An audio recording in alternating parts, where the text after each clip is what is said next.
everyone, Zeddy here again today with a brand new video, and it's time for another Fall of Ulduar mini set card review, and this time it's Rogue, and for some reason, Mech Rogue is getting even more support. It's not good enough already.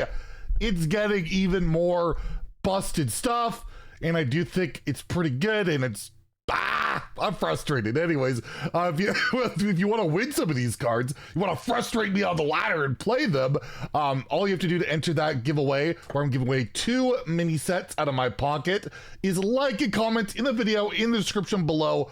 Be subscribed to the channel. We are just under 200 subs from unlocking yet another mini set for that giveaway. So hit that sub button. Make me go broke. So yeah, Mech Rogue, really good deck currently in standard, arguably the best deck. It's one of the most popular, even at high legend and all of that. And well, let's take a look at the cards. There's 2 mech support cards, and well, starting off, we have one that is actually deceivingly kind of terrifying.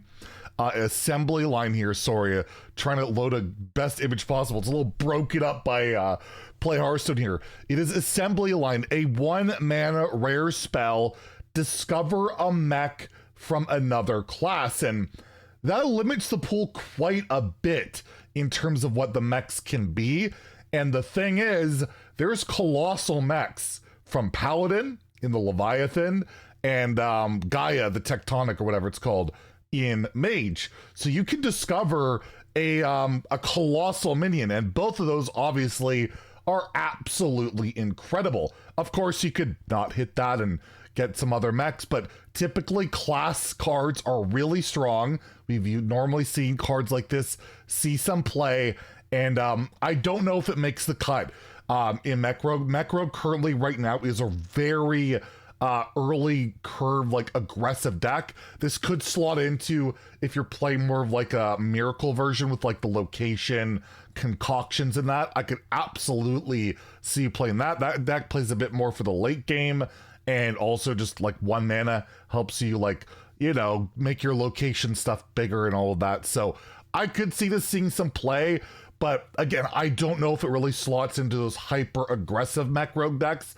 just because, yeah, 1 mana do nothing unless you prep this, of course, and possibly not get something all that useful.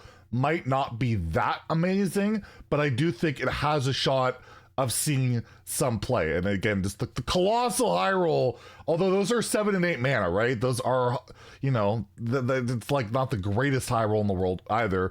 But of course, there are other mechs that you absolutely can utilize from, like Hunter and Warrior. There's some relatively cheap mechs from those classes that are pretty good. So I'm going to give it a 3 out of 5 in standard, a 2 out of 5 in wild, where the Mech Rogue in wild is even more like degen, and the pool of mechs is going to be way worse in wild. There's a lot of bad class mechs there. Don't think it sees play in wild, but absolutely has a shot in standard. However, this next card, absolutely, I think we'll see play. Kind of disgusting. 4 mana 4/4 Tiny World Breaker, another mech. Battle Cry, if you control another mech, deal 4 damage. One of the nice things when you're facing Mech Rogue is they don't have that much reach.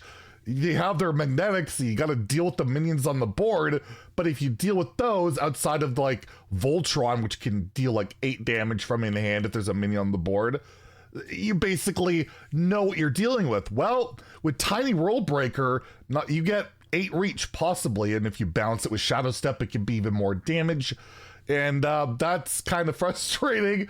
This is the card that, yeah, I just don't really love it. Like, the Mech Rogue already is super strong, and now I feel like this card sees play. It's an Eviscerate, you know, on a stick, right, or at a body. You can magneticize onto this, you can do all sorts of stuff. And it just like, yeah, now I gotta play around burn damage from Mech Rogue on top of their insane minion presence that is almost impossible to deal with when they have, like, they have a stealth minion. They're gonna be controlling a mech unless I can somehow deal with that.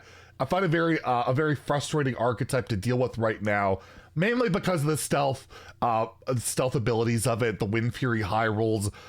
very frustrating. And Tiny World Breaker, I feel like, yeah, I think slots into those decks quite well. And you just have to now, yeah, play around this reach as well. You can also, you know, use it to kill a minion, kill a taunt, things like that too. It's very flexible, and it's only 1 health short of a premium Yeti stat. Although, is it really premium stats anymore now that Worgen Greaser's a 4 mana 6/5? And by the way, he's like no play in Twist. 4 mana 6/5, even in Twist, not good enough. How about that? So yeah, I mean, it's a 4 mana 4/4 that deals 4. I guess I give it 4 stars in Standard.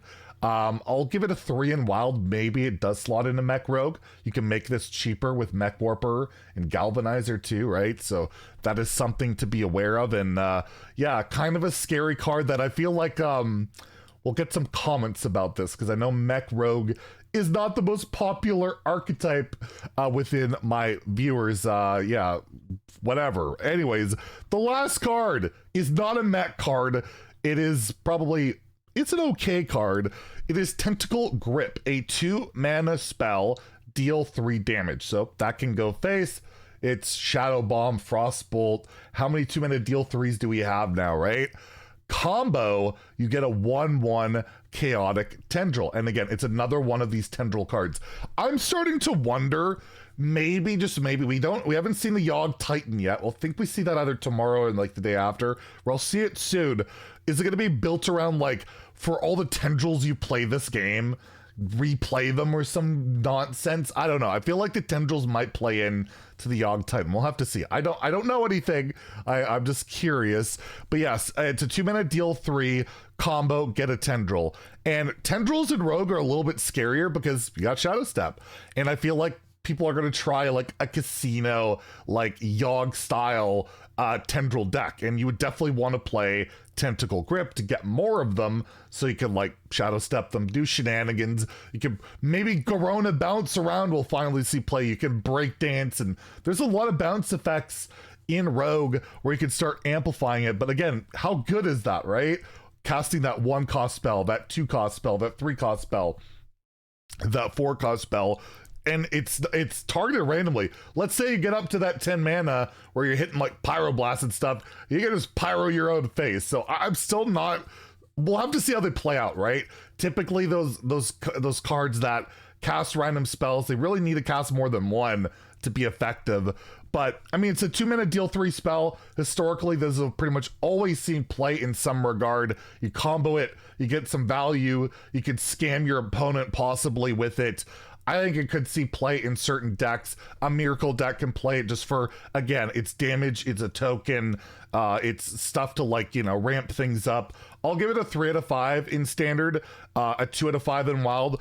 Again, it's probably the best Tendril card yet, because it's attached to a card that you'd probably play normally for the most part. Because, yeah, I don't even need a combo to deal that 3 damage, and that can be pretty decent. So, yeah, that's the Rogue cards.